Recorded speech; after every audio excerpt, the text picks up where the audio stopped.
ವೀಕ್ಷಕರೇ, ಸರ್ಕಾರ ಯಾವುದೇ ಒಂದು ಯೋಜನೆಯನ್ನ ಜಾರಿಗೆ ತರಲಿ, ಅದು ಜನರಿಗೆ ನೇರವಾಗಿ ತಲುಪಬೇಕು ಎನ್ನುವಂತ ಒಂದು ದೊಡ್ಡ ಪ್ಲಾನ್ ಅನ್ನು ಹಾಕೊಂಡಿರುತ್ತೆ.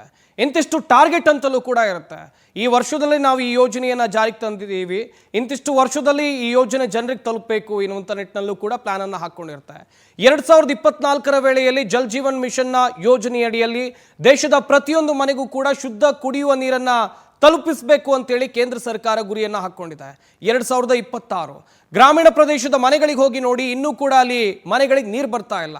ಕಾರಣ ಅಂತ ಹೇಳಿದ್ರೆ ಇಂಥ ಭ್ರಷ್ಟ ಅಧಿಕಾರಿಗಳು ಈ ಅಕ್ರಮದ ಹಿಂದಿದ್ದಾರೆ, ಅಕ್ರಮ ಎಸಗ್ತಾ ಇದ್ದಾರೆ, ಲಂಚ ನುಗ್ತಾ ಇದ್ದಾರೆ, ಬಿಲ್ಗಳನ್ನು ಪಾಸ್ ಮಾಡ್ತಾ ಇಲ್ಲ. ಹೀಗಾದ್ರೆ ಯೋಜನೆ ಜನರಿಗೆ ತಲುಪೋದು ಹೇಗೆ ಅಂತೇಳಿ ಸಾಕಷ್ಟು ಪ್ರಶ್ನೆಗಳು ಕೂಡ ಉದ್ಭವಿಸ್ತಾ ಇದೆ. ಇನ್ನೊಂದು ಕಡೆಯಲ್ಲಿ ಪವರ್ ಟಿವಿ ನಡೆಸಿದಂಥ ರಹಸ್ಯ ಕಾರ್ಯಾಚರಣೆಯ ಕುರಿತಂತೆ ಗಮನಿಸ್ತಾ ಇದ್ರಿ. ನಮ್ಮ ಪ್ರತಿನಿಧಿಗಳು ಗುತ್ತಿಗೆದಾರರಂತೆ ಕಚೇರಿಗೆ ಹೋದಂಥ ಸಂದರ್ಭದಲ್ಲಿ ಅಲ್ಲಿ ಲೆಕ್ಕಾಧಿಕಾರಿ, ಜಲ್ ಜೀವನ್ ಮಿಷನ್ ಲೆಕ್ಕಾಧಿಕಾರಿ ಮುತ್ತಾಯನ್ ಹೇಗೆ ಲಂಚವನ್ನು ಸ್ವೀಕರಿಸಿದ್ರು, ಸರ್ಕಾರಿ ಕಚೇರಿಯಲ್ಲಿ ಕುತ್ಕೊಂಡು ನೋಟುಗಳನ್ನು ಎಣಿಸಿದ್ರು, ಹಾಗೆಯೇ ಬೇರೆಯವ್ರ ಫೈಲ್ ತಂದ್ಕೊಡಿ, ನಾನು ಅದನ್ನು ಮಾಡ್ಕೊಡ್ತೀನಿ ಅಂತ ಹೇಳಿದ್ರು. ಇನ್ನೊಂದು ಕಡೆಯಲ್ಲಿ ಇದೇ ರೀತಿ ಹಲವು ಗುತ್ತಿಗೆದಾರರಿದ್ದಾರೆ ಅಂತ ಹೇಳಿ ನಮ್ಮ ತಂಡ ಹೇಳಿದಾಗ ಅವರಿಗೂ ಕೂಡ ಇದೇ ರೀತಿ ಮಾಡಿಕೊಡ್ತೀರಾ ಅಂತೇಳಿ ಅಧಿಕಾರಿಗಳಿಗೆ ಪ್ರಶ್ನೆಯನ್ನ ಮಾಡ್ತಾರೆ. ನಿಮ್ಮ ಹೆಸರು ಹೇಳಿ ಕಮಿಷನ್ ಇಟ್ಕೊಳ್ಬಹುದಾ ಅಂತೇಳಿ ಕೇಳಿದಂಥ ಸಂದರ್ಭದಲ್ಲಿ ಬಂದಂಥ ಉತ್ತರ ಹೇಗಿತ್ತು ಗೊತ್ತಾ? ಹೆಚ್ಚು ಕಮಿಷನ್ ಹೇಳಿ ನಿಮಗೆ 2% ಕೊಡ್ತೀವಿ. ಈ ರೀತಿ ಅಧಿಕಾರಿ ಮುಂದೆ ಲಂಚದ ಆಫರನ್ನು ಕೊಟ್ಟಂಥ ಸಂದರ್ಭದಲ್ಲಿ ಅದಕ್ಕೆ ಯಾವ ಸಂಕೋಚವೂ ಇಲ್ಲದೆ ಈ ಅಧಿಕಾರಿ ಮುತ್ತ ಒಪ್ಪಿಗೆಯನ್ನು ನೀಡ್ತಾನೆ. ಎಂಥ ಭ್ರಷ್ಟಾಚಾರ ನಡೀತಾ ಇದೆ, ವ್ಯವಸ್ಥೆಯಲ್ಲಿ ಯಾವ ರೀತಿಯಾಗಿ ಭ್ರಷ್ಟರೆಲ್ಲ ತುಂಬಿ ತುಳುಕ್ತಾ ಇದ್ದಾರೆ ನೋಡಬೇಕಾಗತ್ತೆ. ಇದೇ ರೀತಿ ಬೇರೆಯವರಿಗೆ ಹೇಳಿದ್ರೆ ಅವರಿಂದ ಹೆಚ್ಚುವರಿ ಹಣವನ್ನು ತಗೊಂಡು ನಿಮಗೆ ಇಂತಿಷ್ಟು ಲಂಚದ ಆಫರನ್ನು ಕೊಟ್ಟರೆ ಅದಕ್ಕೆ ಒಪ್ತೀರಾ ಅಂತ ಹೇಳಿದ್ರೆ ಓಕೆ, ಕರ್ಕೊಂಡು ಬನ್ನಿ, ಫೈಲ್ ತಗೊಂಡು ಬನ್ನಿ, ಈ ರೀತಿಯಾಗಿ ಆ ಅಧಿಕಾರಿ ಹೇಳ್ತಾನೆ. ಈ ರೀತಿಯಾಗಿ ಭ್ರಷ್ಟ ಅಧಿಕಾರಿಗಳು ನಮ್ಮ ಸಮಾಜದಲ್ಲಿ ತುಂಬಿಕೊಂಡು ಬಿಟ್ಟಿದ್ದಾರೆ. ಒಪ್ಪಿಗೆಯನ್ನು ಕೂಡ ಕೊಡ್ತಾರೆ, ನೀವು ತಿನ್ನಿ ನಾನು ತಿನ್ನಿ ಅಂತಾನೆ ಆ ವ್ಯಕ್ತಿ. ಎಂಥ ಭ್ರಷ್ಟ ಅಧಿಕಾರಿ ಇರಬಹುದು. ನಾಚಿಕೆ ಬಿಟ್ಟು ಲಂಚಕ್ಕೆ ಕೈ ಚಾತಾನೆ ಮುಖ್ಯ ಲೆಕ್ಕಾಧಿಕಾರಿ ಮುತ್ತಾಯನ್ ಎನ್ನುವಂಥದ್ದು ಕೂಡ ಈ ಸ್ಟಿಂಗ್ ಆಪರೇಷನ್ ಅಲ್ಲಿ ಬಟಾ ಬಯಲಾಗಿದೆ. ಈ ವ್ಯಕ್ತಿಗೆ ನಾಚಿಕೆ ಏನೂ ಇಲ್ಲ, ಲಂಚ ಕೊಟ್ಟರೆ ತಗೊಳ್ತಾನೆ, ಯಾವುದೇ ಹಿಂಜರಿಕೆ ಇಲ್ಲ. 15,000 ರೂಪಾಯಿ ಲಂಚ ಸ್ವೀಕಾರ ಮಾಡಿದ್ದಾನೆ. ಜಲ್ ಜೀವನ್ ಮಿಷನ್ KSAS ಮುತ್ತಾಯನ್ ಲಂಚಾವತಾರ ಗಮನಿಸಿದ್ರಿ ನೀವು. ಲಂಚದ ಹಣವನ್ನ ಫೈಲ್ನಲ್ಲಿ ಇಡೋಕೆ ಈ ಅಧಿಕಾರಿ ಸೂಚಿಸ್ತಾನೆ. ಅಧಿಕಾರಿ 15,000 ಲಂಚ ಪಡೆಯುವಂತ ದೃಶ್ಯ ಕ್ಯಾಮೆರಾದಲ್ಲಿ ಸೆರೆಯಾಗಿದೆ. 15,000 ಲಂಚವನ್ನ ಪಡೆಯುವಂತ ದೃಶ್ಯ ಕೂಡ ಸೆರೆಯಾಗಿದೆ. ಮೊದಲಿಗೆ ಹೇಳ್ತಾನೆ ಹಣವನ್ನ ಎಣಿಸಿಕೊಡಿ ಅಂತೇಳಿ, ಎಣಿಸಿಕೊಟ್ಟಾಗ ಹಣ ಇದೆಯಲ್ಲ ಅದನ್ನು ಫೈಲಲ್ಲಿ ಇಟ್ಕೊಡಿ ಅಂತ ಈ ಅಧಿಕಾರಿ ಕೇಳ್ತಾನೆ. ನೋಡ್ತಾ ಇರ್ಬೋದು, ನಿಮ್ಗೆ ಮಾತ್ರ ಅಲ್ಲ ಬೇರೆಯವರಿಗೂ ಕೂಡ ಮಾಡಿಸ್ಕೊಡ್ತೀನಿ, ಫೈಲ್ ತಂದ್ಕೊಡಿ, ಮೂವ್ ಮಾಡಿಕೊಡ್ತೀನಿ, ಸೀನಿಯಾರಿಟಿ ಬೇಡ, ಏನೂ ಬೇಡ, ನಾನು ಮಾಡಿಕೊಡ್ತೀನಿ. ಇದು ಅಧಿಕಾರಿ ಹೇಳೋದು. ಅವನು ಜೇಬ್ ತುಂಬಿದ್ರೆ ಸಾಕು, ಬರೋಂಥ ಕಾಸು ಆತನಿಗೆ ಬಂದರೆ ಸಾಕು, ಯಾವುದೇ ಫೈಲ್ ಇರಲಿ ಮೂವ್ ಮಾಡಿಕೊಡ್ತಾನೆ ಆತ. ಜಲ್ ಜೀವನ್ ಮಿಷನ್ಗೆ ಸಂಬಂಧಿಸಿದಂಥ ಯಾವುದೇ ಫೈಲ್ ಇದ್ರೂ ಕೂಡ, ಯಾವುದೇ ಗುತ್ತಿಗೆದಾರರ ಫೈಲ್ ಇದ್ರೂ ಕೂಡ ಈ ವ್ಯಕ್ತಿಗೆ ಲಂಚ ಕೊಟ್ಟರೆ ಆತ ಆ ಫೈಲನ್ನು ಮೂವ್ ಮಾಡಿಸ್ಕೊಡ್ತಾನೆ. ಬಿಲ್ ಬಿಡುಗಡೆ ಮಾಡಿಸಿಕೊಡೋದು ನನ್ನ ಜವಾಬ್ದಾರಿ ಅಂತ ಆತ ಹೇಳ್ತಾನೆ. ಹೇಗೆ? ಲಂಚ ಕೊಟ್ಟರೆ ಮಾತ್ರ ಹೇಳೋದು ಆ ವ್ಯಕ್ತಿ. ಅಷ್ಟರ ಮಟ್ಟಿಗೆ ಈ ವ್ಯವಸ್ಥೆಯಲ್ಲಿ ಭ್ರಷ್ಟಾಚಾರ ತುಂಬಿ ತುಳುಕಾಡ್ತಾ ಇದೆ. ಜಲ ಜೀವನ್ ಮಿಷನ್ ಯೋಜನೆಯಲ್ಲಿ ಹೇಗೆ ಭ್ರಷ್ಟಾಚಾರ ನಡೀತಾ ಇದೆ ಗಮನಿಸಬೇಕಾಗುತ್ತೆ. ಭ್ರಷ್ಟ ಅಧಿಕಾರಿ ಮುತ್ತಾಯನ್ ಹೇಗೆ ಲಂಚವನ್ನು ಸ್ವೀಕಾರ ಮಾಡ್ತಾ ಇದ್ದಾರೆ ನೋಡ್ತಾ ಇರ್ಬೋದು ನೀವು ಕೂಡ.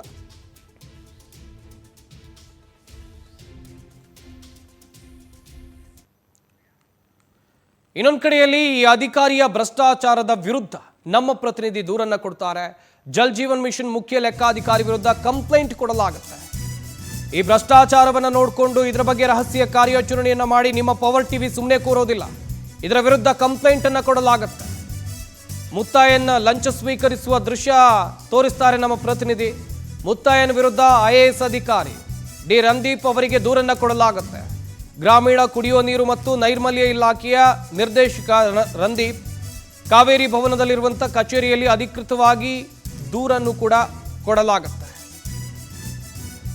ಒಂದು ಕಡೆಯಲ್ಲಿ ಈ ಅಧಿಕಾರಿ ಮಾಡಿದಂಥ ಭ್ರಷ್ಟಾಚಾರದ ವಿರುದ್ಧದ ಕುರಿತಂತೆ ನಮ್ಮ ಪ್ರತಿನಿಧಿ ದೂರನ್ನ ಕೊಡ್ತಾರೆ. ಮುಖ್ಯ ಅಧಿಕಾರಿಗೆ ದೂರನ್ನ ಕೊಟ್ಟಂತ ಸಂದರ್ಭದಲ್ಲೂ ಕೂಡ ಯಾವ ರೀತಿಯಾಗಿ ಈ ವ್ಯಕ್ತಿ ಹಣವನ್ನು ಸ್ವೀಕರಿಸಿದ್ದಾನೆ ಈ ದೃಶ್ಯವನ್ನ ತೋರಿಸಿ ನಮ್ಮ ಪವರ್ ಟಿವಿ ತಂಡ ದೂರನ್ನ ಕೊಡುತ್ತೆ. ಕೆಲ ದಿನಗಳ ನಂತರ ಅನಾಮಧೇಯ ವ್ಯಕ್ತಿಯಿಂದ ನಮ್ಮ ಪ್ರತಿನಿಧಿಗೊಂದು ಕರೆ ಬರುತ್ತೆ. ಏನು ವಿಚಾರ ಅದನ್ನು ಕೂಡ ಎಳೆಯಾಗಿ ನೋಡ್ತಾ ಹೋಗೋಣ. ನಿಮ್ಮನ್ನ ಭೇಟಿ ಮಾಡಬೇಕಿದೆ, ಸುದ್ದಿ ಇದೆ ಅಂತ ಕರೆಸ್ಕೊಳ್ತಾರೆ ನಮ್ಮ ಪ್ರತಿನಿಧಿಯನ್ನ. ಕಾರಿನಲ್ಲಿ ಕುಳಿತು ಮುತ್ತಾಯನ್ ಅವರಿಗೆ ಕಾಲ್ ಮಾಡಿಕೊಡ್ತಾನೆ ಆ ವ್ಯಕ್ತಿ. ರಾಜಿ ಮಾಡ್ಕೊಳ್ಳೋಣ, ತೊಂದರೆ ಕೊಡಬೇಡಿ ಅಂತ ಅಧಿಕಾರಿ ಹೇಳ್ತಾನೆ. ಯಾವ ರೀತಿ ರಾಜಿ ಅಂತ ಅಧಿಕಾರಿಯನ್ನ ಪ್ರಶ್ನೆ ಮಾಡ್ತಾರೆ ನಮ್ಮ ಪ್ರತಿನಿಧಿ. 1 ಲಕ್ಷ ರೂಪಾಯಿ ಕೊಡ್ತೀನಿ ಅಂತೇಳಿ ಆಮಿಷ ಒಡ್ಡುವಂಥ ಕೆಲಸವನ್ನು ಕೂಡ ಈ ಮುತ್ತಾಯನ್ ಮಾಡ್ತಾನೆ. ಮಾಧ್ಯಮದವರಿಗೆ ಆಮಿಷ ಒಡ್ಡುವಂಥ ಕೆಲಸ, ನಮ್ಮ ತಂಡಕ್ಕೆ ಆಮಿಷ ಒಡ್ಡುವಂಥ ಕೆಲಸವನ್ನ ಈ ವ್ಯಕ್ತಿ ಮಾಡ್ತಾನೆ. ಅದೆಲ್ಲ ಆಗಲ್ಲ, ಇಲ್ಲಿಂದ ಇಳಿದು ಬರುವಂಥ ಅಲ್ಲಿಂದ ಇದೆಲ್ಲ ಆಗಲ್ಲ ಅಂತೇಳಿ ನಮ್ಮ ಪ್ರತಿನಿಧಿ ಅಲ್ಲಿಂದ ವಾಪಸ್ ಬರ್ತಾರೆ. ಕಾರ್ನಲ್ಲಿ ಕುಳಿತು ನಮ್ಮ ಪ್ರತಿನಿಧಿಗೆ ಆಮಿಷ ಒಡ್ಡುವಂಥ ಕೆಲಸವನ್ನ ಈ ಭ್ರಷ್ಟ ಅಧಿಕಾರಿ ಮಾಡಿದ್ದಾನೆ. ಅದು ಕೂಡ 1 ಲಕ್ಷ ರೂಪಾಯಿ ಕೊಡ್ತೀನಿ ಅಂತ ಹೇಳೋದು.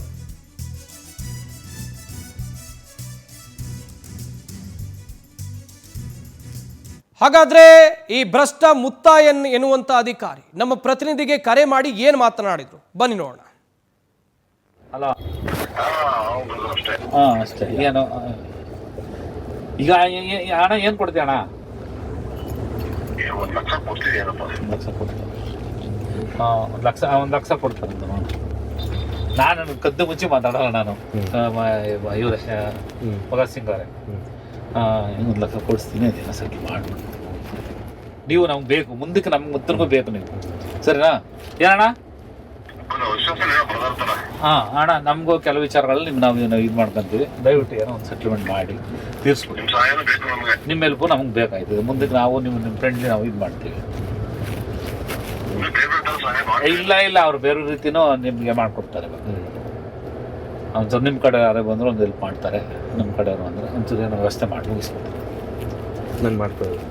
ನಾನು ಮಾಡ್ಕೊಳ್ಳಲ್ಲ ಅದು ಮಾಡ್ಕೊಳ್ಳಲ್ಲ ಅಂತಾರಲ್ಲಣ್ಣ. ನಾನು ಕಾಂಪ್ರಮೈಸೇ ಮಾಡ್ಕೊಳ್ಳಲ್ಲ. ಅಲೋ, ಕಾಂಪ್ರಮೈಸ್ ಮಾಡ್ಕೊಳ್ಳಲ್ಲ ಅಂತಾರೆ. ಏನು ವಿಚಾರ ಹೇಳಿ ಸರ್? ನಾನು ಕಾಂಪ್ರಮೈಸ್ ಮಾಡ್ಕೊಳ್ಳಲ್ಲ ಅಂತ ಹೇಳಿದ್ರೆ ಸರ್, ನೀವು ಕರೆದಿದ್ರಿ, ಅದು ನಾನು ಆಯ್ತು ಸರ್ ಬರ್ತೀನಿ ಅಂತ ಬಂದೆ. ನೀವು ಇದು ರಾಜಿ ಸಂಧಾನ ಅಂದ್ರಿ, ಏನ್ ವಿಷಯ ಅಂದೆ, ನೀವ್ ಹೇಳಿದ್ರಿ. ನಾನು ಮಾಡ್ಕೊಳ್ಳಲ್ಲ ಅಂತ ಹೇಳಿದೆ. ನಾನು ಹೇಳಿದ್ನಲ್ಲ, ನಾನು ಮಾಡ್ಕೊಳ್ಳಲ್ಲ ಅಂತ ಹೇಳಿದ್ನಲ್ಲ. ಸರಿ, ಏನಣ್ಣ ಮಾಡೋದೀಗ?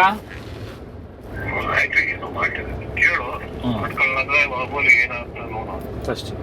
ಸರಿ ಅಣ್ಣ. ಎಸ್, ಈ ಬಗ್ಗೆ ಇನ್ನಷ್ಟು ಮಾಹಿತಿಯನ್ನು ಕೊಡ್ತಾರೆ ನಮ್ಮ ಪ್ರತಿನಿಧಿ ಅರುಣ್. ದೂರವಾಣಿ ಸಂಪರ್ಕದಲ್ಲಿ ಜಾಯ್ನ್ ಆಗ್ತಾ ಇದ್ದಾರೆ. ಅರುಣ್, ಜಲ್ ಜೀವನ್ ಮಿಷನ್ ಯೋಜನೆ ಪ್ರತಿಯೊಂದು ಮನೆಗೂ ಕೂಡ ಶುದ್ಧ ಕುಡಿಯುವ ನೀರನ್ನ ಕಲ್ಪಿಸ್ಕೊಡ್ಬೇಕು ಅಂತೇಳಿ ಕೇಂದ್ರ ಸರ್ಕಾರ ಈ ಯೋಜನೆಯನ್ನ ಜಾರಿಗೆ ತಂದ್ರೆ ಇಂಥ ಭ್ರಷ್ಟ ಅಧಿಕಾರಿಗಳಿಂದ ಈ ಯೋಜನೆ ಹಳ್ಳ ಹಿಡಿತಾ ಇದೆ. ಈ ಕುರಿತಂತೆ ಡೀಟೇಲ್ಸ್ ಅನ್ನ ಕೊಡ್ತಾ ಹೋಗೋದಾದ್ರೆ ಸಂಪತ್, ಹೊಳೆ ನೀರಿಗೆ ಹೊಳೆ ನಾಯಕನಪ್ಪಣೆ ಕರೆ ಮಾಡಿದೆ. ಆದ್ರೆ ಈ ಗಾದೆ ಮಾತು ಈಗ ಅನರ್ಥ ಆಗುವಂತ ಪರಿಸ್ಥಿತಿ ನಿರ್ಮಾಣ ಆಗಿದೆ. ಕೇಂದ್ರ ಸರ್ಕಾರ ಪ್ರತಿಯೊಂದು ಮನೆಗೂ ಕೂಡ ಈ ನೀರು ಈ ಜಲಜೀವನ್ ಮಿಷನ್ ನ ಜಾರಿಗೆ ತಗೊಂಡ್ಬಂದಿದೆ. ಅದ್ರೂ ಹೇಳ್ತಾರಲ್ಲ, ಹರ್ ಘರ್ ಜಲ್ ಅನ್ನುವಂತ ಮಹತ್ವಾಕಾಂಕ್ಷಿ ಯೋಜನೆ ಕೇಂದ್ರ ಸರ್ಕಾರದ್ದು. ನರೇಂದ್ರ ಮೋದಿ ಅವರಂತೂ ಮನೆಗೂ ನೀರು ಕೊಡ್ತಾ ಇದೀವಿ, ಪ್ರತಿ ಮನೆಗೂ ನೀರಿನ ಸಂಪರ್ಕ ಕಲ್ಪಿಸಿರುವಂತ ಸಾಧನೆ ಅಂತ ಹೇಳ್ಕೊಳ್ತಿದ್ದಾರೆ. ಆದ್ರೆ ವಾಸ್ತವ ಆಗ್ತಿರೋದಾದ್ರೂ ಏನು? ನೇರವಾಗಿ ಈ ಜಲಜೀವನ್ ಮಿಷನ್ ನ ಜಾರಿಗೊಳಿಸ್ತಾ ಇರುವಂತದ್ದು, ಜಾರಿಗೆ ತರ್ತಾ ಇರುವಂತದ್ದು ರಾಜ್ಯದ ಗ್ರಾಮೀಣಾಭಿವೃದ್ಧಿ ಇಲಾಖೆಯ ಕರ್ತವ್ಯ. ಗ್ರಾಮೀಣಾಭಿವೃದ್ಧಿ ಇಲಾಖೆಯ ಜಲಜೀವನ್ ಮಿಷನ್ ರಾಜ್ಯದ ಅಧಿಕಾರಿಗಳು, ಪ್ರಮುಖವಾಗಿ ರಾಜ್ಯದ ಅಧಿಕಾರಿಗಳು ಲಂಚಕ್ಕಾಗಿ ಕೈ ಹೊಡ್ತಾ ಇದ್ದಾರೆ. ಈಗ ನೋಡಿ, ಯಾವ ಗುತ್ತಿಗೆದಾರರು ಅಂದ್ರೆ ಪೈಪ್ ಹಾಕೋದ್ರಿಂದ ಹಿಡಿದು ಮನೆಗಳಿಗೆ ನೀರಿನ ಸಂಪರ್ಕ ಕಲ್ಪಿಸೋದ್ರಿಂದ ಹಿಡಿದು ಅಥವಾ ಏನು ಲಿಫ್ಟ್ ಇರಿಗೇಷನ್ ಮೂಲಕ ನೀರನ್ನ ಎತ್ತಿ ಪಂಪ್ ಮೂಲಕ ಅದನ್ನ ಟ್ಯಾಂಕ್ಗಳಿಗೆ ಸರಬರಾಜು ಮಾಡೋದ್ರಿಂದ ಹಿಡಿದು ಎಲ್ಲಾ ಜವಾಬ್ದಾರಿಯನ್ನು ನಿರ್ವಹಿಸುವಂತದ್ದು ಗುತ್ತಿಗೆದಾರನೇ. ಈ ಗುತ್ತಿಗೆ ಕೊಡೋದಕ್ಕೆ ಅಂತಲೇ ನಮ್ಮ ದೇಶಾದ್ಯಂತ ಪಾರದರ್ಶಕ ಕಾಯ್ದೆ ಇದೆ. ರಾಜ್ಯದಲ್ಲೂ ಕೂಡ ಕೆಪಿಟಿಪಿ ಆಕ್ಟ್ ನ ಜಾರಿಗೊಳಿಸಿದ್ದಾರೆ. ಈ ಪಾರದರ್ಶಕ ಕಾಯ್ದೆ ಅಡಿಯಲ್ಲಿಯೂ ಕೂಡ ಕೆಲಸ ಮಾಡಬೇಕಾದ್ದು ಅಧಿಕಾರಿಗಳ ಕರ್ತವ್ಯ. ಅದಂತ ನೋಡಿ, ಪ್ರತಿಯೊಂದಕ್ಕೂ ಲಂಚ ಕೊಡ್ಬೇಕು. ಲಂಚ ಇಲ್ದಿರ ಏನು ಸಾಧ್ಯವೇ ಇಲ್ಲ. ಈಗ ಯಾರು ಲಂಚ ಸ್ವೀಕರಿಸ್ತಾ ಇದಾರಲ್ಲ ಅಧಿಕಾರಿ, ಇವನ್ ನೋಡ್ರೆ ಲೆಕ್ಕಾಧಿಕಾರಿ. ಇವನ್ ಕೆಲಸ ಏನು? ಲೆಕ್ಕಪತ್ರ ಸರಿಯಾಗಿದ್ಯಾ ಅಂತ ನೋಡಿ, ಬಿಲ್ ಕರೆಕ್ಟ್ ಆಗಿದ್ಯಾ ಅಂತ ನೋಡಿ, ಹಣ ಮಂಜೂರು ಮಾಡ್ಬೇಕಾಗಿರುವಂತದ್ದು ಅಂದ್ರೆ ಅಮೌಂಟ್ ನ ರಿಲೀಸ್ ಮಾಡ್ಬೇಕಾಗಿರೋದಷ್ಟೇ ಇವನ್ ಕೆಲಸ. ಇಡೀ ಗುತ್ತಿಗೆಯನ್ನ ಕೊಡುವಂಥದ್ದು, ಅದನ್ನ ಜಾರಿಗೊಳಿಸುವಂಥದ್ದು ಬೇರೆ ಬೇರೆ ಹಂತದ ಅಧಿಕಾರಿಗಳಿದ್ದಾರೆ. ಬಂದಿರುವಂತ ಫೈಲ್ ನ ಮೂವ್ ಮಾಡಿ ಬಿಲ್ ಕ್ಲಿಯರ್ ಮಾಡೋದಕ್ಕೂ ಕೂಡ 2% ಲಂಚ ಕೇಳ್ತಾ ಇದ್ದಾನೆ ಅಂದ್ರೆ ಯೋಚನೆ ಮಾಡಿ, ಒಬ್ಬ ಲೆಕ್ಕಾಧಿಕಾರಿ 2% ಲಂಚ ಕೇಳ್ತಾನೆ ಅಂದ್ರೆ ಇನ್ನು ಯಾವ್ಯಾವ ಹಂತದಲ್ಲಿ ಗುತ್ತಿಗೆದಾರರು ಎಷ್ಟರ ಮಟ್ಟಿಗೆ ಲಂಚ ಕೊಡ್ಬೇಕಾಗತ್ತೆ ಅಂತ. ಒಬ್ಬ ಲೆಕ್ಕಾಧಿಕಾರಿಗೆ 2%, ನಂತರ ಆರಂಭದಲ್ಲಿ ಆ ಫೈಲ್ ಮೂವ್ ಮಾಡೋದಕ್ಕೆ ಸೆಕ್ಷನ್ ಆಫೀಸರ್ ಇಂದ ಮೊದಲುಗೊಂಡು ಕೊನೆಗೆ ಮೇಲಧಿಕಾರಿಯವರೆಗೆ, ಸೂಪರಿಂಟೆಂಡೆಂಟ್ ವರೆಗೆ, ನಂತರ ಸೆಕ್ಷನ್ ಆಫೀಸರ್ ವರೆಗೆ, ಅದರ ನಂತರ ಮೇಲ್ ಬರುವಂತ KS ದರ್ಜೆ ಅಧಿಕಾರಿಯವರೆಗೆ ಪ್ರತಿ ಹಂತದಲ್ಲೂ ಕೂಡ ಗುತ್ತಿಗೆದಾರ ಲಂಚ ಕೊಟ್ಕೊಂಡ್ ಬರ್ಬೇಕು. ಒಬ್ಬೊಬ್ರಿಗೂ 2% ಅಂತಂದ್ರೆ ಕೊನೆ ಹಂತಕ್ಕೆ ಬರೋ ಹೊತ್ತಿಗೆ ಹೆಚ್ಚು ಕಡಿಮೆ 50-60% ಲಂಚದಲ್ಲೇ ಕೊಟ್ಬಿಡಬೇಕಾಗತ್ತೆ. ಇನ್ನು ಉಳಿದಂತ 40% ಅಲ್ಲೋ 30% ಅಮೌಂಟ್ ಅಲ್ಲೋ ಅವನು ಗುತ್ತಿಗೆ ನಿಭಾಯಿಸೋದಾದ್ರು ಹೇಗೆ? ಅತ್ಯಂತ ಕಳಪೆ ದರ್ಜೆಯಲ್ಲಿ ಬೇಕಾಬಿಟ್ಟಿ ಕಾಮಗಾರಿಯನ್ನು ಮಾಡ್ತಾರೆ. ಎಷ್ಟೋ ಸಂದರ್ಭದಲ್ಲಿ ಕಾಮಗಾರಿಯನ್ನೇ ಮಾಡದೆ ಬಿಲ್ ತೆಗೆದುಕೊಳ್ಳುವಂತ ಒಂದು ಪರಿಸ್ಥಿತಿ ನಿರ್ಮಾಣ ಆಗುತ್ತೆ. ಹೀಗಿರ್ಬೇಕಾದ್ರೆ ಕೇಂದ್ರ ಸರ್ಕಾರದ ಮಹತ್ವಾಕಾಂಕ್ಷಿ ಯೋಜನೆ ಸಕ್ಸಸ್ ಆಗೋದಾದ್ರೂ ಹೇಗೆ? ಇಡೀ ದೇಶಾದ್ಯಂತ ಹೋಗ್ಲಿ, ರಾಜ್ಯದಲ್ಲೂ ಕೂಡ ಅದು ಈಗ ಬಿರುಬೇಸಿಗೆ ಈ ಸಂದರ್ಭದಲ್ಲಿ ಮನೆ ಮನೆಗೆ ನೀರು ಸರಬರಾಜು ಮಾಡುವಂತ ಅತ್ಯಂತ ಮಹತ್ವದ ಜವಾಬ್ದಾರಿ ಈ ಇಲಾಖೆಯ ಮೇಲಿದೆ. ಇಂತಹ ಸಂದರ್ಭದಲ್ಲೇ ಯಾವುದೇ ಕಾಮಗಾರಿಯೂ ಆಗದಂತೆ ತಡೆ ಒಡ್ತಾರೆ. ಜನ ಬೈಯೋದು ಯಾರಿಗೆ? ಸರ್ಕಾರಕ್ಕೆ ಬೈತಾರೆ. ಕೇಂದ್ರ ಸರ್ಕಾರಕ್ಕೆ, ರಾಜ್ಯ ಸರ್ಕಾರಕ್ಕೆ, ಮುಖ್ಯಮಂತ್ರಿಯವರಿಗೆ, ಜಲಸಂಪನ್ಮೂಲ ಇಲಾಖೆ ಅಧಿಕಾರಿಗಳಿಗೆ, ಗ್ರಾಮೀಣಾಭಿವೃದ್ಧಿ ಸಚಿವರಿಗೆ ಜನ ಬೈತಾರೆ. ಆದ್ರೆ ಅದಕ್ಕೆಲ್ಲ ಕಾರಣಕರ್ತರಾಗಿರುವಂತವ್ರು ಯಾರು ಅಂದ್ರೆ ಇಂಥ ಭ್ರಷ್ಟ ಅಧಿಕಾರಿಗಳು. ಇವ್ರಿಗೆ ಸರ್ಕಾರ ದುಡ್ಡು ಕೊಡೋದಿಲ್ವಾ? ಸಂಬಳ ಕೊಡಲ್ವಾ? ಬಿಟ್ಟಿ ಏನಾದ್ರು ಕೆಲಸ ಮಾಡ್ತಾರ ಇವರು? ಖಂಡಿತ ಇಲ್ಲ ಸರ್. ನಿಮ್ಮ ಎಲ್ಲರ ತೆರಿಗೆ ಹಣದಲ್ಲಿ ಸಂಬಳ ತಗೊಂಡು ಕೆಲಸ ಮಾಡುವಂತವ್ರು, ಅದು ಕೂಡ ಏನು AC ರೂಮು, ಹೇಳ್ತಾರಲ್ಲ ಗೂಟದ ಕಾರು, ಪೇಟೆಡ್ ಡ್ರೈವರ್, ಇವ್ರಿಗೆಲ್ಲ ವ್ಯವಸ್ಥೆಗಳು ಎಲ್ಲ ಕೊಟ್ಟು ಅದ್ರ ಮೇಲೆ ಲಂಚ ಬೇರೆ ಕೊಡ್ಬೇಕು. ಹಾಗಿದ್ಮೇಲೆ ಮುಂದೆ ಸರ್ಕಾರ ಇವ್ರಿಗೆ ಸಂಬಳ ಕೊಡೋದೇ ಕ್ಯಾನ್ಸಲ್ ಮಾಡ್ಬಿಡ್ಲಿ, ಲಂಚ ದುಡ್ಡಲ್ಲಿ ಇವ್ರು ಮಾಡ್ಲಿ, ಅಥವಾ ಸರ್ಕಾರವೇ ಫಿಕ್ಸ್ ಮಾಡ್ಬಿಡ್ಲಿ ಇಂತಿಂತ ಕೆಲಸಗಳಿಗೆ ಇಷ್ಟಿಷ್ಟು ಲಂಚ ಅಂತ ಹೇಳ್ಬಿಟ್ಟು ಈಗ ಅಂಗಡಿಗಳಲ್ಲಿ ದರಪಟ್ಟಿ ಹಾಕ್ತಾರಲ್ಲ, ಆ ತರ ದರಪಟ್ಟಿ ಹಾಕ್ಬಿಡೋದು ಒಳ್ಳೇದು. ಅದ್ರ ಜೊತೆಗೆ ನೋಡಿ, ಸೀನಿಯಾರಿಟಿ ಅಗತ್ಯ ಇಲ್ವಂತೆ. ಪ್ರತಿಯೊಂದಕ್ಕೂ ಕೂಡ ನಮ್ಮ ಕಾನೂನಿನಡಿಯಲ್ಲಿ ಗುತ್ತಿಗೆ ಕೊಡಬೇಕಾದ್ರೂ ಕೂಡ ಅದಕ್ಕೂ ಅದರದೇ ಆದಂತ ನಿಯಮಾವಳಿಗಳಿವೆ. ಸೀನಿಯಾರಿಟಿ ಆಧಾರದ ಮೇಲೆ ಗುತ್ತಿಗೆದಾರರಿಗೆ ಗುತ್ತಿಗೆ ವಹಿಸ್ಕೊಡುವಂಥದ್ದು ಸರ್ಕಾರದ ಕರ್ತವ್ಯ, ಆಯಾ ಅಧಿಕಾರಿಯ ಕರ್ತವ್ಯ. ಇಲ್ಲಿ ಇವನು ಒಬ್ಬ ಲೆಕ್ಕಾಧಿಕಾರಿ ನೇರವಾಗಿ ಹೇಳ್ತಾನೆ, ಹಿಂಗ್ ಸೀನಿಯಾರಿಟಿನೂ ಬೇಕಿಲ್ಲ, ಏನು ಬೇಕಿಲ್ಲ, ಕೊಟ್ಬಿಟ್ರೆ ಸಾಕು, ನಿಮ್ಗೆ ಏನ್ ಬೇಕಾದ್ರು ನಾನು ಓವರ್ ರೂಲ್ ಮಾಡಿ ಗುತ್ತಿಗೆ ವಹಿಸ್ಕೊಡ್ತೀನಿ, ನೀನ್ ಒಬ್ನೇ ಅಲ್ಲ ಎಷ್ಟು ಜನ ಬೇಕಾದ್ರ ಜೊತೆ ತಗೋ, ನೀನೇ ಎಷ್ಟು ಬೇಕಾದ್ರೂ ದುಡ್ಡು ತಗೊಂಡು ನನಗೆ ಮಾತ್ರ 2% ಕೊಡು. ಅಂದ್ರೆ ಲಂಚ ಯಾವ ಹಂತದಲ್ಲಿ ನಡೀತಾ ಇದೆ? ಒಬ್ಬ ವ್ಯಕ್ತಿ 15,000 ರೂಪಾಯಿ ಲಂಚ ಇಸ್ಕೊಳ್ತಾನೆ. ಅದು ಕೂಡ ಏನು, ಆ ದುಡ್ಡು ಕ್ಯಾಶ್ ನ ಎಣಿಸ್ಕೊಂಡ್ಬಿಟ್ರೆ ಎಲ್ಲಿ ಲೋಕಾಯುಕ್ತರಿಗೋ ಅಥವಾ ಇನ್ಯಾವುದಕ್ಕೋ ತಾನು ಸಿಕ್ ಬಿದ್ದು ಬಿಡ್ತೀನಿ, ಆ ನೋಟಿನ ಮೇಲೆ ಬೀಳುವಂತ ಫಿಂಗರ್ ಪ್ರಿಂಟ್ ಇಂದಾಗಿ ಗೊತ್ತಾಗ್ಬಿಡುತ್ತೆ, ಸಾಕ್ಷಿ ಸಿಗುತ್ತೆ ಅನ್ಬಿಟ್ಟು ಫೈಲ್ ಓಪನ್ ಮಾಡಿ ಫೈಲ್ ಒಳಗೆ ದುಡ್ಡು ಇಡು ಅಂತ ಹೇಳ್ತಾನೆ. ಇವ್ರಿಗೆ ಜೊತೆಗೆ ಕೆಲವು ಏಜೆಂಟ್ಗಳು ಬೇರೆ ಇದ್ದಾರೆ, ಇವ್ರಿಗೆ ವಹಿಸ್ಕೊಡೋದಕ್ಕೆ ಏಜೆಂಟ್ಗಳು ಕೂಡ ಇದ್ದಾರೆ. ಮುಂದೆ ನಿಮ್ಗೆ ಗೊತ್ತಾಗುತ್ತೆ ಲಂಚ ಅವತಾರ ಅನ್ನೋದು ಯಾವ ಹಂತಕ್ಕೆ ಬಂದಿದೆ ಅಂತ. ಈ ವ್ಯಕ್ತಿ, ಈ ಅಧಿಕಾರಿ ನೇರವಾಗಿ ಬಾಯ್ಬಿಟ್ಟೆ ಓಪನ್ ಆಗಿ ಡೀಲ್ ಮಾಡ್ಕೊಳ್ತಾರೆ, ವ್ಯಾಪಾರ ಕುದಿಸ್ತಾರೆ, ಚೌಕಾಶಿ ನಡೆಯುತ್ತೆ. ಸರ್ಕಾರಿ ಕಚೇರಿಗಳು ಇವತ್ತು ಗುತ್ತಿಗೆದಾರರು ಮತ್ತಿತರರಿಂದ ನೇರವಾಗಿ ಹಣ ಪಡೆಯುವಂತ ಚೌಕಾಶಿ ಕೇಂದ್ರಗಳಾಗಿವೆ, ವ್ಯಾಪಾರಿ ಕೇಂದ್ರಗಳಾಗಿ ಪರಿಣಮಿಸಿವೆ ನಮ್ಮ ಸರ್ಕಾರಿ ಕಚೇರಿಗಳು ಅಂತಂದ್ರೆ ನಿಜವಾಗ್ಲೂ ಇದು ದುರಂತದ ಸಂಗತಿ. ಈಗ ಈ ಅಧಿಕಾರಿ ಏನಿದಾನೆ, ಈ ಅಧಿಕಾರಿಯ ವಿರುದ್ಧ ನಾವು ಈಗಾಗಲೇ ದೂರನ್ನು ಕೂಡ ದಾಖಲಿಸಿದ್ವಿ. ದೂರು ದಾಖಲಿಸಿದ ನಂತರವೂ ಅದರಿಂದ ತಪ್ಪಿಸ್ಕೊಳ್ಳೋದಿಕ್ಕೆ ದೂರು ಕೊಟ್ಟವರಿಗೆ ಆಮಿಷ ಒಡ್ಡುವಂತ ಪ್ರಯತ್ನವನ್ನು ಕೂಡ ಇವರು ಮಾಡ್ತಾರೆ. ಅಂದ್ರೆ ಬಹುಶಃ ಇಂಥವ್ರ ಮೇಲೆ ಅತ್ಯಂತ ಕಠಿಣ ಕ್ರಮವನ್ನ ತೆಗೆದುಕೊಳ್ಬೇಕಾಗಿರುವಂತದ್ದು ಬಹುಶಃ ಲೋಕಾಯುಕ್ತರು ತೆಗೆದುಕೊಳ್ಬೇಕಾಗಿದೆ.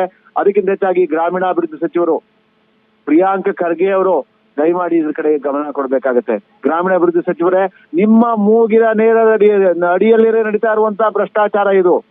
ಇದ್ರ ಬಗ್ಗೆ ಎಚ್ಚೆತ್ಕೋಬೇಕಾಗತ್ತೆ. ಇಲ್ಲದೆ ಹೋದ್ರೆ ಸರ್ಕಾರಕ್ಕೂ ಕೆಟ್ಟ ಹೆಸರು, ಜನರಿಂದ ಅಪವಾದ ಬರುತ್ತೆ. ಮುಂದಿನ ದಿನಗಳಲ್ಲಿ ಹೋದ್ರೆ ಅಭಿವೃದ್ಧಿ ಕಾರ್ಯಗಳು ಆಗ್ತಾ ಇಲ್ಲ ಅಂತಾರೆ. ಅಭಿವೃದ್ಧಿ ಕಾರ್ಯಗಳು ಯಾಕೆ ಆಗ್ತಾ ಇಲ್ಲ ಅಂತಂದ್ರೆ ಅಭಿವೃದ್ಧಿ ಕಾರ್ಯಗಳು ಮಾಡೋದಕ್ಕೆ ಇಂಥ ಭ್ರಷ್ಟ ಅಧಿಕಾರಿಗಳು ಬಿಡ್ತಾ ಇಲ್ಲ. ವರ್ಷಾನುಗಟ್ಲೆ ಗುತ್ತಿಗೆದಾರನ ಅಲಿಸ್ತಾರೆ. ಎಷ್ಟೋ ಗುತ್ತಿಗೆದಾರರು ತಮಗೆ ಆ ಬಿಲ್ ಸ್ವಂತ ದುಡ್ಡನ್ನ ಖರ್ಚು ಮಾಡ್ಕೊಂಡು ಕಾಮಗಾರಿಯನ್ನ ಮುಗಿಸಿರ್ತಾರೆ. ಆದ್ರೆ ಅಂತಿಮ ಹಂತದಲ್ಲಿ ಬಿಲ್ ಪಾವತಿ ಮಾಡಲ್ಲ. ಬಿಲ್ ಪಾವತಿ ಮಾಡ್ಬೇಕಾದ್ರೆ ಲಂಚ ಕೊಡ್ಬೇಕು, ಮತ್ತೆ ಅದಕ್ಕೆ ಸಾಲ ಸೋಲ ಮಾಡ್ಕೊಂಡ್ರೆ ಗುತ್ತಿಗೆದಾರರಾದ್ರು ಹೇಗ್ ಕೆಲಸ ಮಾಡ್ತಾರೆ? ಮುಂದೆ ಅದರ ಪರಿಣಾಮ ಏನಾಗ್ಬೋದು ಅನ್ನೋದು ಬಹುಶಃ ರಾಜ್ಯದ ಜನತೆಗೆ ಬಿಟ್ಟಿದ್ದು. ಸಂಪತ್, ಥ್ಯಾಂಕ್ ಯು ಅರುಣ್ ತಮ್ಮೆಲ್ಲ ಡೀಟೇಲ್ಸ್ಗಾಗಿ.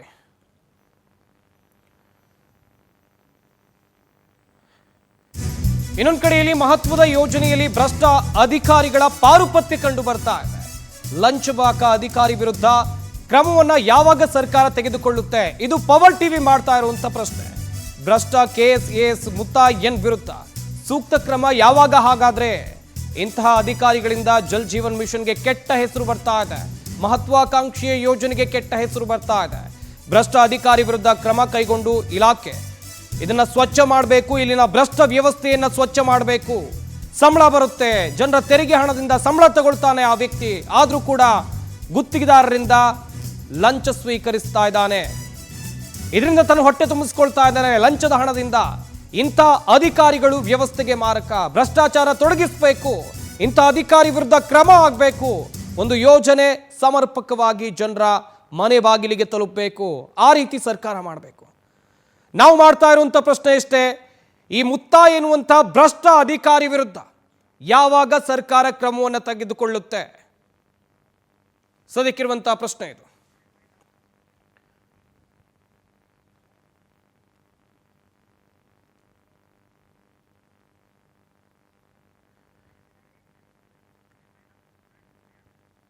ವೀಕ್ಷಕರೇ, ಹೇಳಿ ಕೇಳಿ, ಇದು ಬೇಸಿಗೆಗಾಲ. ಕೆಲವೊಂದಿಷ್ಟು ಕಡೆಗಳಲ್ಲಿ ಜನ ಕುಡಿಯೋಕ್ ನೀರಿಲ್ಲದೆ ಪರದಾಡ್ತಾ ಇದ್ದಾರೆ, ಕೆಲವೊಂದಿಷ್ಟು ಜನ ಕುಡಿಯೋಕ್ ನೀರಿಲ್ಲದೆ ಊರನ್ನ ಬಿಟ್ಟು ಬೇರೆ ಊರಿಗೆ ಹೋಗಿದ್ದಾರೆ, ಅಂತ ಪರಿಸ್ಥಿತಿ ಇದೆ.